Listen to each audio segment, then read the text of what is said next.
Maya, I love engaging you. Thank you so much for your generosity with your time. And complimenten vir die seisoen. Same to you and to your listeners.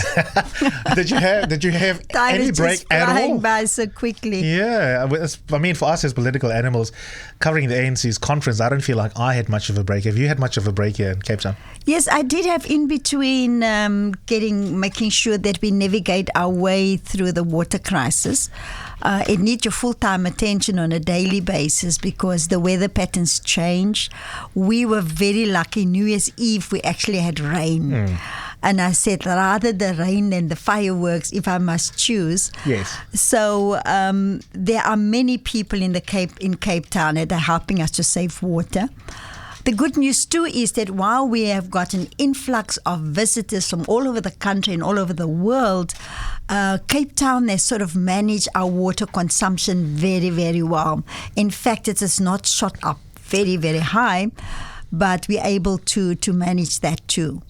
Well, I wanted to talk a bit about the numbers because the crisis is so hectic. I was saying to a good friend of mine yesterday, I remember the first time I heard you speaking. I mean, you are so au fait with this crisis. I think the first time I heard you give an off-the-cuff, incredible speech about everything from the science to the need for innovative solutions and cooperation between business and the city was at the opening of the SAPOA event last year, the dinner the night before the main SAPOA conference. Where are we at? Because I keep seeing posters like the one you've brought here, Day Zero, and it sounds to me like something out of one of those scary American blockbusters. Well, where we are, Eusebius, is that as a well-run city, we also have to have a disaster plan in the event that we run out of water. So that is what we mean with Day Zero. And we will reach Day Zero when the dam levels go down to 13.5%. Then at that point, we will turn off most of the taps. We will not turn off the taps. We will reduce the pressure in poorer areas like informal settlements. But we'll turn off the taps, and then at about approximately 200 sites across the city, people will have to go and collect water from there. And when you collect your water from there, you will only receive 25 litres per person per day. And at the sites, we've made in a way that even disabled people, elderly people can come and collect their water from there. But I'm very confident that we can avoid Day Zero. So as we stand, if behavior from individual residents and industry do not change, when is Day Zero on the current trajectory?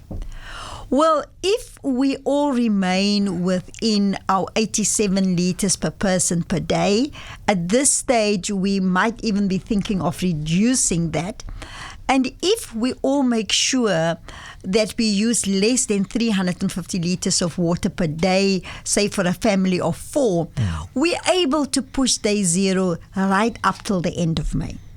But if we don't, if we continue to use water and we continue to go over the 10,500 litres of water per month, then we'll of course bring those Day Zero closer.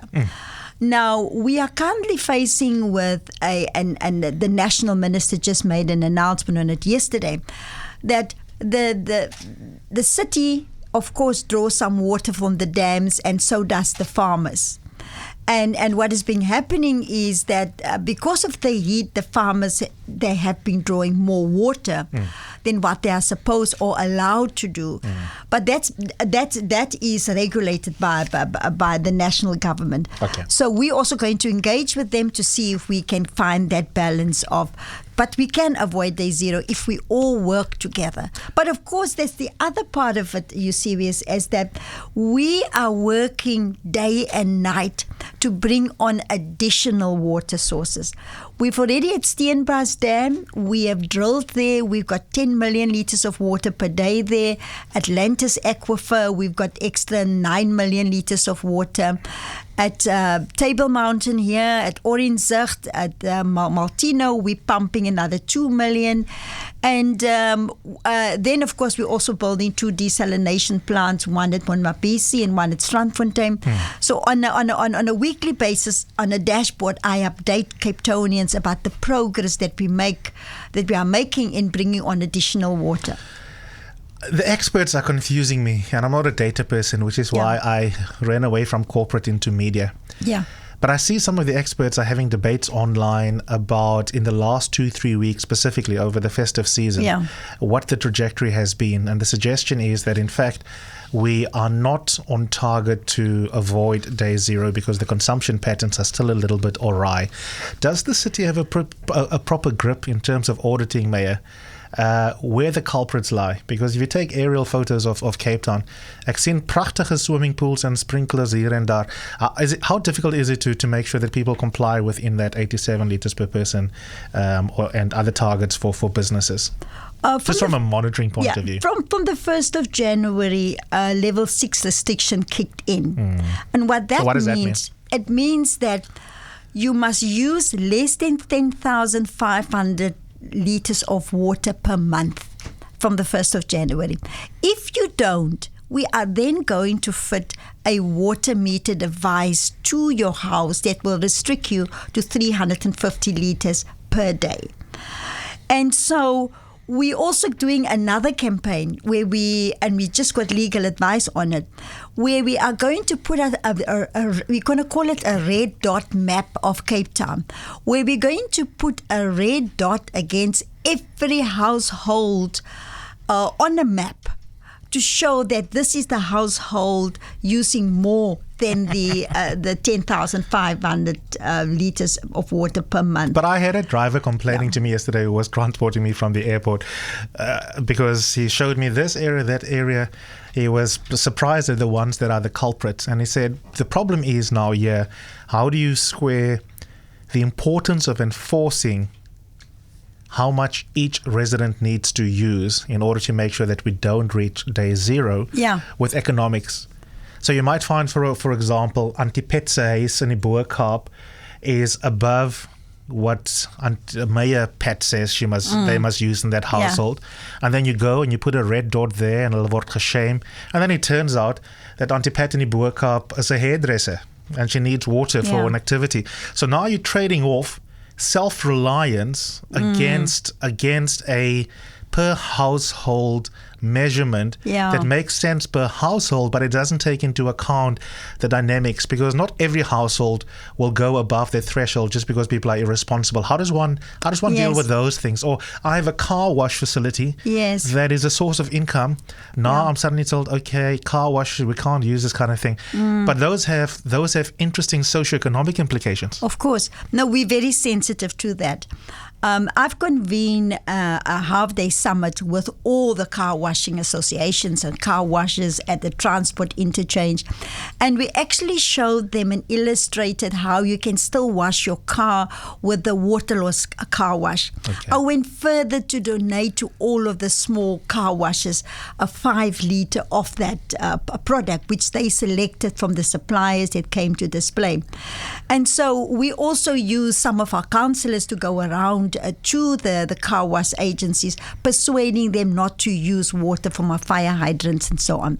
We're doing something similar with the hairdressers and with the spas, of course. You know, that is the income people derive from that. And the only thing that we are saying that you can continue with your business, you must just apply for an exemption. Come to the city of Cape Town, and even households that are more than 4 people in a household, it's obvious they can't survive on the 350 litres per day. But please come and apply and we will give you that exemption. Megan tweets, I was in Cape Town over the holidays and there were numerous golf courses being watered. From a regulation and law enforcement point of view, Mayor, I mean, you're not a law enforcement agency. Yes. But unfortunately, you are the mayor of a city with this kind of water crisis. How does one deal with that kind of thing, with the fact that you will still have some people who are just not team players? Yes. With the golf courses, they are buying treated wastewater from the city. And also some of the construction companies, they are buying treated wastewater and then they use it for building purposes. So all the golf courses, we do monitor them very closely. The water that they use. So when you play golf, just make sure that you don't catch under that water because, of course, it's not 100% clean. But we give them treated, or they buy treated wastewater for watering of the golf courses. I played twice as this holiday. And immediately, Clovelly, I walked around and I saw there they've got their own borehole and there they've got their treatment plant where they treat the water. So most of the golf courses have helped us to... What is your handicap? I'm playing off a 19. I don't even know what that means. I just know that's the right question to ask. Yes. I want to ask you a final question on this theme before we take a break and go to another governance theme after the break, Mayor. You made the point, and you've made it several times, that it cannot be business as usual, that even one good seasonal rainfall year in Cape Town is not going to change the systemic crisis that the water crisis, and it's one that afflicts 7 of our 9 provinces, not just Cape Town. That's why this is very South African. That it's not gonna go away. So, in terms of you've outlined what you're doing now to avoid day zero, and it's an ongoing day by day measurement issue. And in langtermyn, what is the solution? This desalination, what thing, for example, is that strategically where we have to look? What is the game plan beyond staving off day zero? Yeah. The first thing is that the whole world is affected by climate change.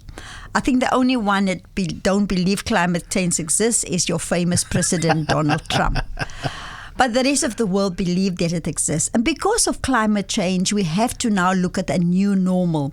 And the new normal is that you cannot rely just on rainwater to fill your dams. You need to look at other sources of water. And this is what we have done in the city of Cape Town. We've put away our 30-year plan that was based on the assumption that we will receive rain every winter. And we now have a plan called the new normal. Because climate change is a reality. It might be Cape Town now. We've seen, and I'm in contact with cities around the world, with Los Angeles, San Francisco. They all had these droughts. Once you come at the end of that drought, in some instances 8 years, then you have got all of those massive floods that we've seen in Texas and all of those places. So climate change has changed the whole weather patterns across the world. And we certainly are now prepared. Our new normal is that we are now planning that we are in a drought situation on a permanent basis. And therefore, the lessons that we learn from here, when it gets to Joburg's turn for the droughts, they might have all the water now. We'll be able to share with them what we have done in the city of Cape Town. 20 minutes after 10, you're listening to the Mayor of Cape Town, Patricia de Lille, talking about how to deal with this permanent crisis in terms of the drought that Cape Town is experiencing, and certainly a little bit of a dove year over the last day, so it's not going to make a difference at all. That's why we need to think about some of these big innovative solutions. Every time there's a little bit of people rain, get excited. The usage goes up. Mayor, if I can ask you to put on your headphones for me, please. Then we'll take our first caller. I think is it Oliver or Olivier? It's Olivia. Olivia. I think you've been given a new name here by one of my producers. Olivia, welcome to the show. You can engage the Mayor directly. Go ahead. Thanks, Eusebius. Hi, Mayor. Hi, morning, Olivia. Compliments for the Mayor, new year. To you too, Mayor. Thank you. I've got actually 3 questions for you, Mayor. The one is if the water crisis is so serious, why are there still large-scale construction projects on the go? Because obviously that takes up quite a bit of water. So that's the first one. The second one is, why are all homes not fitted with water management devices so that water is rationed now already, as opposed to when we go to day zero and we all have to queue for water? And then the last question is unrelated to the water. but my son basically travels from Strand to Cape Town on the Golden Arrow bus. I get a term ticket for 995 Rand. When he gets to Adley Street, he takes a My City bus to his school in Camps Bay, and that costs me 600 Rand a month. So he travels 40 Ks on 995 Rand, but for like a 3 month or 3 months period, and then 600 Rand over the mountain, like 4-6 kilometers, for 600 Rand a month. So I'm wondering if My City is going to introduce fares that are much cheaper for scholars to travel during that time. And then my final question is, if day zero comes, if you're going to queue for water as well. Of course. Okay, let's take each of those. I'll take you with the last one first. Thanks, Olivia. That's a whole buffet of questions. You. Certainly, I will be queuing for water. I can assure you that. We will be making available the sites where people can collect the water from. As a leader, you must lead by example. Coming back to the large-scale constructions, yes, they because it's job creation, it's part of building and growing the economy in the Western Cape and in the city. And so we have now made treated wastewater available to construction companies. Many of them have bought big trucks, so they come in and they buy the water from us and then they use that. So it's not all of them that are using tap water. And we have engaged with the industry to try and even reduce the water usage further. The water meter devices, with the restrictions that came in on the 1st of January this year, all households now using more than 10,500 litres per month. That is an average household of 3 to 4 people. If you use more, we'll certainly be fitting a water meter device to your property. We have estimated that about 100,000 people in the city of Cape Town still use more than 10,500 litres per month. And it's a great communication campaign coming where we are actually going to persuade people and advise them how to further save water. I would like you to leave your contact details with me so that I can just make a follow-up on the Golden Arrow and My City bus. Of course, a Golden Arrow gets subsidies from national government. They get subsidized for passengers travel on their route, whereas the city of Cape Town, I'm not quite certain right now what is the subsidy that we get. But I will get you the information, Olivia, and after the show, I'll call you back. Thanks, Olivia. Let's go to Bramley. Peter, good morning to you. Hello. Hi, Peter. Go ahead. Hi. Yes, I just like to ask the Mayor, some things are not sort of tying up for me. She says that they're going to do desalination at the sea. Now, how are you going to get that water into the reticulation system, which is much higher than at the sea? And the same with wastewater that she says they're giving. How do you get wastewater from a wastewater treatment plant all the way back uphill to people? Are you going to run another pipeline? It just doesn't make sense. Well, first on the desalination, we have selected the desalination plants to be close by where we can connect it and get the clean water straight into the reticulation site. And that is why they've only been selected at certain areas. The water treatment, it's taking place at all the city wastewater treatment plants, and people can go there and they come and buy the water from us and they take it away in trucks. The way cities have been built many hundreds years ago is that all cities don't have two reticulation systems, one for wastewater and one for potable water. And that is one of the lessons that we've learned going into the future, is that we will have to build another reticulation system that can transport treated wastewater for further use by Cape Townians. And how much will desalination cost? What will be the knock-on effect on the cost of water? The knock-on effect of desalination is the cost is between 50 to 60 Rand per cubic meter, which is much, much higher than what we currently buy underground water for and from national government. We buy at a bit between 10 and 15 Rand per cubic meter. So it's a big, big, big cost. We need water to live, to exist, to flourish, but we also need housing, we need transportation, we need access to opportunities in terms of income. So I do want to move on from this topic, but clearly water obviously is a big deal. So unsurprisingly, most of my Twitter feed, Maya, is about this issue. I'm just going to squeeze in one or two more questions, and I do want to move on for now. We'll have another opportunity in future to speak to Maya Patricia de Lille, of die volgende persoon wat die Meyer gaan wees. Lali says, please ask de Lille, why are we being charged 4,000 Rand for new meters and they want a drought levy as well? Surely it must be either rather than both. The drought levy is now still in public participation process. It's not being implemented yet. And it's also subject to approval by the national minister. I checked this morning when I arrived at the office. There's still no approval from the national minister. So the public participation conclude on the 12th of January. Obviously, the cost of the meter and installing the meter must be borne by the house owner. The city, of course, subsidize water meters for people who are indigent, the poor. But anybody else who can afford to pay must pay. That is more or less the cost price of the meter. Okay.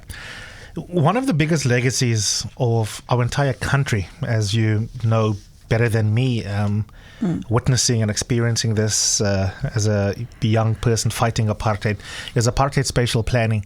And one of the consequences of that is that we're now sitting with housing crises across the country. Yeah. And Cape Town is no different. Yes. But the way this is being handled in Cape Town, the optics are not good, literally and otherwise, Mayor. There are accusations that you have incredible gentrification going on. You have places in Cape Town, like in Woodstock, where people have incredible memories of their families living there for many, many decades and being crowded out of the market now because of the access that commercial developers have to the city to be able to develop those areas which generate revenue for the city. But you can, in the process, create a more inequitable market when it comes to housing. What do you say to people who are deeply unhappy with how the city has dealt with the housing situation? Well, first of all, what we are determined to do, Eusebius, is to stop the urban sprawl. I think it's an indictment on all the cities across our country that very good intention by our late President Nelson Mandela, who wanted to build 1 million houses within 5 years, and we've achieved that. But it caused an urban sprawl. In fact, it took people further and further away from housing opportunities. In fact, it continued with the apartheid spatial planning. So what we are attempting to do in the city of Cape Town is that because the poor people spend at least 40% of their income on transport to and from work, is that we need to begin to look at how can we locate affordable housing close to public transport corridors, so that transport lead as to where development must take place. Not how it's happening now, where houses are just being planted far away out of the city, and then people must find their way into the city. So we have signed an agreement with 20 social housing companies, where we will make, and with other private sector companies, where we will make the city-owned land available so that we can build affordable housing, so that we can integrate our cities, so that we can bring diversity to our cities. And Cape Town started last year by making city-owned land available in Woodstock, in Salt River, in the city centre, and we've got more pieces of land that we are going to make available. Now, we can't do this alone. We do need the help of the private sector. And so the gentrification that you're talking about, especially in Woodstock and Salt River, is a reality. And we can't sort of stop the private market. But what we can do to balance our gentrification is to use city-owned land in those areas to build affordable housing so that young people can stay and live close to the city. And this is what we are doing. But in areas like Salt River and in Woodstock, I mean, that's where you see a lot of the social justice organizations being incredibly unhappy. Yeah. And if you are a tourist who spend a weekend there going through the markets, I mean, it's a bit like, and Joburg is no different. That's why I'm saying it's not unique to Cape Town, but that is cold comfort to poor people. It's like going to Maboneng or going into the Braamfontein area. Yeah. As lekker vir die ryk mense om maar te kom speel vir 'n paar ure op 'n Saterdagoggend. But the truth of the matter is that silently you're actually displacing the very people whose lives have been embedded there for a long time, and now it's like a fancy place for your hipsters with a bit of money to come and buy a lovely new flat. Yes. What is happening is that once with gentrification is that once the area and the value of the property start going up, of course the rates it's also going up that must be paid to the city of Cape Town. And that is when people have been living there for 30, 40 years cannot afford to pay those rates and then have to sell or then have to move out. And some people do sell by choice because maybe they don't have their children in the house anymore. It's only the mother and father left. And that is also part of the market dynamics. But what we do have to look into is that what can we do as a city to support the people who can't afford the high rates in those areas, and that's why we've got a rates rebate policy. People must just apply, and there will be help for them. Okay. Yeah. 22 minutes before 11. If you want to engage the mayor, give us a call on 021 446 0567 and in Johannesburg on 011 883 0702. We've been speaking to her about the water crisis, the housing as well. There are many different stakeholders. You have different needs. You have different ideas about what she's doing well and what it is that she is not doing so well. So this is your chance to engage your mayor. You can also tweet us your questions. Thanks for those of you who are doing so already on Twitter using the hashtag Patricia on Eusebius. And in fact, I want to take a tweet which will lead us to the next big theme, Mayor, that I really want to discuss with you in relation to transportation. It is so expensive, poverty, the world over, because the little bit of wages or salary that poor people get in cities that have legacies of spatial planning, that is colonial or apartheid spatial planning, is that in fact a bigger percentage of their wages go to things that you and I don't have to worry about as middle class residents of our cities. And transportation is no different. So here's one from someone who says, I wish that the mayor can address the question, Eusebius, on the fares when it comes to my city. It's very expensive, and yet a large number of its users in the CBD are, for example, domestic workers. And that's a massive issue, and you see it on the trains. I mean, any image of trains transporting workers from the north to the CBD to the southern suburbs, and then you have to look at the fees. And if you have one day when the trains are not working and you have people who can't use the same seasonal tickets because the intermodal transport is not yet perfect in any of our cities, it immediately takes away that week's chicken for Sunday lunch. I can agree with you 100%. It's exactly what's happening to people. It's a struggle to get to work because Metro Rail has failed the people. And therefore, you cannot have an effective and efficient public transport system unless you put a rail and road together. And so because a rail is not functioning properly, a lot of people have left rail and are on the roads, and that leads to further congestion in our city.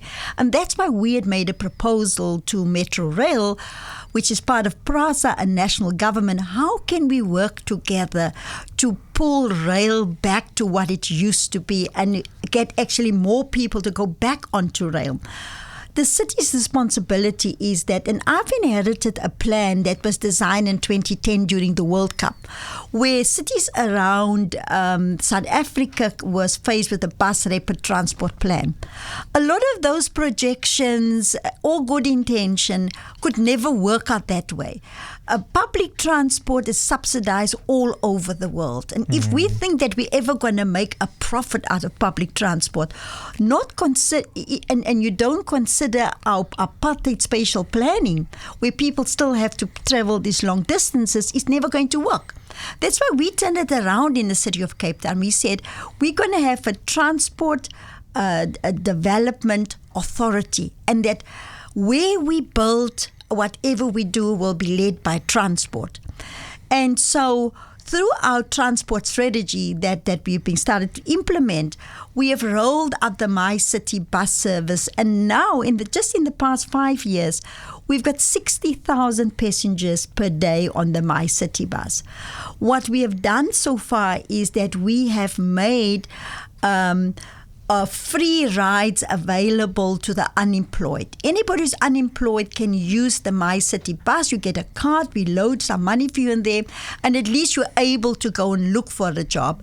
And we are looking into the policy as to how we can extend that to maybe to scholars, to the elderly, but it's a very costly affair. Now, we are underway now to extend the service from Khayelitsha and Mitchell's Plain to Claremont and to Wynberg. That is going to connect 1.4 million people. But will you have fares differentiation is the question that I think was asked on Twitter, because it is good to have these loaded cards for someone who's unemployed. Yes. Because if you can't get to the city, you don't even have opportunity to ask someone owning a restaurant as a verge. So I understand that. That's fantastic. Yeah. But of course, South Africa also has a problem of working class people who are poor. Yes. No, I agree with you. Because they've got to stretch their wages. So where is the comfort if that domestic worker who's spending a lot of money on the My City fare is paying a large percentage of her wages on the My City system? Yes. It's not much comfort to her that her cousin who is unemployed doesn't have to pay. Yes, I agree with you, and we've certainly set ourselves a goal. But by the year 2032, we want to have a city where all people have have got access to public transport that's affordable. But we have to work towards it, and that's why I'm saying that we are now looking at our policy. We've extended it to the unemployed. And it's costing us 6.6 million rand per year to make that facility available to the unemployed. We're now looking at who else in the indigent fold of the city do need that kind of assistance, like, for instance, the domestic workers that you mentioned. And as we go on, we will certainly make further announcements around it. Okay. 17 minutes before 11. Guys, Lundi, a couple of people have tweeted this. Is it by design that you are eventually talking about the allegations of corruption faced by the mayor? Okay, we'll take a break and we're going to talk about these things. But honestly, let me say this, because you've missed my Chachra voice over the radio, I'm sure. I'm not scared to ask any politician a question, whether it be Donald Trump, whether you're talking about Theresa May or Patricia de Lille. They are just human beings and they have to be accountable to you and me. We're going to get there. But please think, use the brain power between your headspace, between your ears, Lundu, and think. For poor people, what matters right now are many, many things, not just the fate of Mayor Patricia de Lille as a politician. They want to know, can I afford the My City system? What's going to happen? Will I ever again be able to take a bath in Cape Town? A tourist who might think this is not a tourist destination. These things matter. So as much as it titillates you to get all these personality-driven squabbles type of questions about the ANC, about the DA, the material conditions of a city under which residents live matter. And that is why I've spent 40 minutes on it. And I make no apologies for that. If you want to have gotcha journalism, I'm sure you can find it on another platform. But on the other side of this, I will ask her about what you all want to hear about, which, of course, is some of these allegations against her.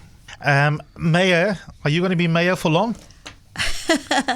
Well, I've said it publicly many times. If there's anybody anywhere in South Africa, in the city of Cape Town, that has got any proof of corruption, that I have actually benefited 1 cent from the city's money, they must please bring that evidence, because I'm prepared to subject myself to any investigation. Eusebius, I've made a comprehensive submission to the federal executive of the DA relating to the complaints against me. Now, the DA's constitution makes provision for a fair and just handling of an internal matter, also relating to performance. And also our country constitution has also well-established law on what is fair and equitable processes. So what I expect is that my submission to the federal executive will be fully considered by FedEx, and that the constitutional and common law principles of fair and due process will be followed in doing so. And like I've done yesterday, I've opened up my house. I showed the media, this is what I paid for. This is the proof. I've opened up my banking account to show people what I've paid for. If there's any proof of any corruption against me, please come forward. Okay, let's get to some of the substantive claims, though. Yeah. Firstly, was it ever brought to your attention over the course of last year or before last year that as a result of the way in which the My City bus service has been operating, that in fact there had been a loss which is tentatively, at least in terms of Craig Kessen's affidavit, put it around 43 million rand or so, and that there is prima facie evidence that in fact there needs to be an investigation that needs to take place because Melissa Whitehead might have been implicated in some of the irregular expenditures or fraud that accounts for why it is that figure had surfaced. Did Craig Kessen ever come to you and say, Mayor Patricia de Lille, here is a prima facie case of some of our colleagues sadly seeming to be implicated in corruption? Mr. Craig Kessen did not discover any of the losses. In fact, the losses was discovered by Melissa Whitehead. Melissa Whitehead approached the city manager to investigate and start a forensic investigation. It was started because all the city's cash points where people buy the My City bus cards and where they exchange money is done by an outside company. And so this company employees, what they did when you come and buy a card, they will load the money onto your card, but before the money can register on the system, they pull the plug, and then they pocketed the money.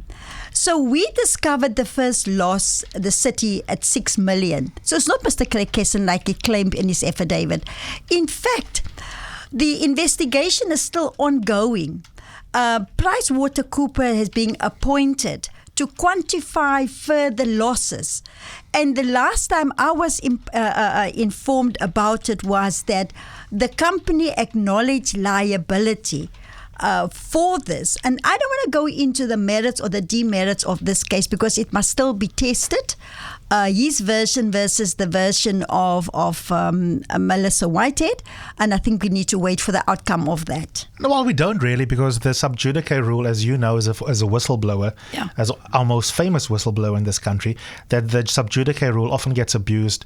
It's being abused currently by some of your colleagues, by the way, in the DA. You don't want to be transparent, but then accuse the ANC of not being transparent when a senior member has these clouds over their head, and it sometimes gets abused by the people themselves who are implicated. All sub judice means is don't mess with the administration of justice. But if as you used to it again, you can tell it here and in a court, and then you're not breaking the law by speaking to me. So I want to get back to the issue. The crux of the matter is you and Craig were BFFs. You co-authored a book together. You love this guy. You bring him. You help him to try and interpret corporate government. In fact, he gets an additional title, and then after his probationary period, he gets affirmed. So you have a love affair with this guy. You, as it were, you praise him publicly for his principles and his work. So, firstly, is Craig Kessen a man of integrity still? Well, Mr. Craig Kessen invoked the Public Disclosures Act as a protection mechanism, and he also invoked the Whistleblowers Act. Now, if you look at the Protection of Disclosures Act that as amended in August 2017, it does say that if you are not telling the full truth under that act, it actually becomes a criminal offense. So those are the things that need to be tested of these allegations against Mr. Kessen, and I know that people have laid charges according to that. So there, what I'm saying is that the law must take its course now. the allegations need to be tested in an open court of law. And this is how we are developing legal precedents with all of these good laws that we have. And I look forward to this because I want to see what how far the Protection of Disclosures Act go in terms of protecting so-called whistleblowers. But in paragraph... But my friendship with him, we've worked together as professionals. I still respect him. We have worked for the past 5-6 years together. Is his professional integrity intact as we speak? Well, that is for the investigation to decide. I think that as mayor, I think that it's premature to come to a conclusion that he is now this Mr. Clean, and that in processing. Do you think it's clean? I think what I'm saying that he has done nothing the way he handled this matter. People seem to think that clean means that if you are clean, you've not been corrupt. Corruption actually means that you have to have put money in your pocket. And that's why I'm very eager that before we come to any conclusions, whether it's the DA or whether it is Bowman's or whoever is going to investigate these allegations, let's follow due process to arrive at an outcome. No, wacht a bietjie. You're going too fast for me. Yeah. The Bowman stuff, we'll leave for another day. Yes. John Steenhuisen's mysterious report that they don't want to release, we'll leave for another day. What we do have public evidence of is your relationship with this incredible guy who's basically meant to be the city's big anti-corruption tsar. You clean stuff up. You co-author a book together. His name is Craig Kesson. I've known him since he was a lightie. You've known him professionally since he arrived in Cape Town. You praise him publicly as a person of integrity. Yes. And I'm asking you a straightforward question as a mayor. And the reason why you can't escape the question is because given how important your role and title is in this city, the people listening who are residents of Cape Town must unambiguously know whether a civil servant like Craig Kesson, being paid for the incredibly important cleaning up job that he has, should be trusted. Yes or no? Well, but you see, you want me to do exactly what the detractors are doing to me now. I am being found guilty and I'm being smeared as if I am corrupt without any due process being followed. And I think, Craig Kesson, on the other hand, these allegations must all be tested. Then we make a decision when we see the outcome, whether he is a man of integrity or not. And I'm not trying to dodge the question. But you are. Can I tell you why? And my apologies for interrupting. I tell you why you are dodging it, because if we were talking about Craig Kesson having come up with a report just about Melissa that doesn't involve you, then you are actually right as the big political principle of the entire structure to say wag 'n bietjie. But I'm asking you the question about Craig for a very specific reason, because he in his affidavit, and I'm going to take you to one of the paragraphs in a second, one of the people that he says, in fact, were covering up for Melissa, who potentially had done something criminal, is you. And he says, in fact, that you had, quote unquote, in paragraph 24, when I tried to present the attorney's opinion to the mayor, Patricia de Lille, in a meeting between the two of us on the 31st of August 2017, after I became aware of the report, the mayor did not wish to receive it and said that we needed to make the issue go away. Now, I can net twee vrae oor vir jou, and then we'll leave it there for today, and we'll talk about it some more in the future. Firstly, did you ever say to Craig Kesson, we must make this quote-unquote go away? I never said that, and I will repeat it in an open court of law again. Now, if you never said that, why are you still unclear about whether this man has integrity? Because if he's a lichtback, then why can't you say so? Let me give you an example where I've got the actual proof. And that example is that in this affidavit of Mr. Craig Kesson, he makes a point that I gave a disc containing 5 years forensic reports. I have given it to the leader of the DA. That he says under oath in an affidavit. Then the Bowmans went to go and investigate that allegation. Bowmans then said that I have admitted that I gave it to the leader of the DA. So Bowmans is quoting what he said.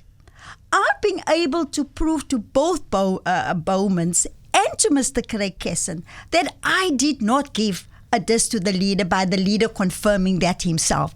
So in that respect, Mr. Craig Kesson and Bowman's are liars. So if Mr. Craig Kesson is a liar, I'm putting Bowman's to terms to say, and if you don't correct your report, I will certainly go take your report on review. And there are several other factual errors in the Bowman's report. So you can't in general take a person's character, but in this instance, I can say what he said in that affidavit, it is a lie. Okay, final question, then we're going to leave it there for today, Mayor. James Self is interestingly changing the yardstick. And between James and John, they have a very, very careful, legalistic way of strategizing as politicians, which makes them good politicians, effective politicians. They're no longer saying that yesterday's FedEx meeting was about, is Auntie Pat guilty of criminal behavior or not? James has now said, we are discussing whether we have confidence in her politically. And hier kom 'n ding. Because they don't have to have you found guilty in a court of law in order to ask you to resign, because the threshold in the political arena is simply, do we still have political confidence in you? If the DA says, we're not saying you're guilty as a matter of criminal law, Mayor Patricia de Lille, but we no longer at a subjective level have political confidence in you. Will you recognize, a la Thabo Mbeki, that even if objectively you're not a criminal, when your party says we don't have political confidence in you, then you must resign? Well, political confidence, whatever it's supposed to mean. But I think where you test political confidence is at the ballot box. We've just a year ago went through a 2016 elections. And with my name and the DA's name on the ballot paper, we've been able to garner 66.6% of the vote. That to me is a confidence level. If there are certain people, because we are all politicians who've got any political problems with me, there are internal processes in the DA where we can discuss it. But the bottom line is that a political judgment does not have to meet the evidential burden of a court of law. What if John or James stand up and said, Patricia, don't give us the results of the last election. You've had a great innings. Right now, we have collectively decided we just don't want you as mayor anymore. Will you walk? Well, I will certainly not walk, because I owe the voters of the city of Cape Town a lot more than that. But let me say you this. I fought for these rights, Eusebius. We've got a constitution that makes it very clear that there need to be, and we've established equitable common law constitutional principles. Those days where somebody can say, I feel I don't like you, Eusebius, because I don't put this, it's over. That's Bascap mentality. What we have today is a constitution that I'm very proudly can say I was party to writing that constitution. And I know my rights, and I will not allow my rights to be violated by anyone. Thank you for answering all my cheeky questions, and I look forward to the next one. Thanks for coming in, Mayor. She's wearing many colors today, both orange and blue. And the question is whether she will be blue or orange the next time we engage each other.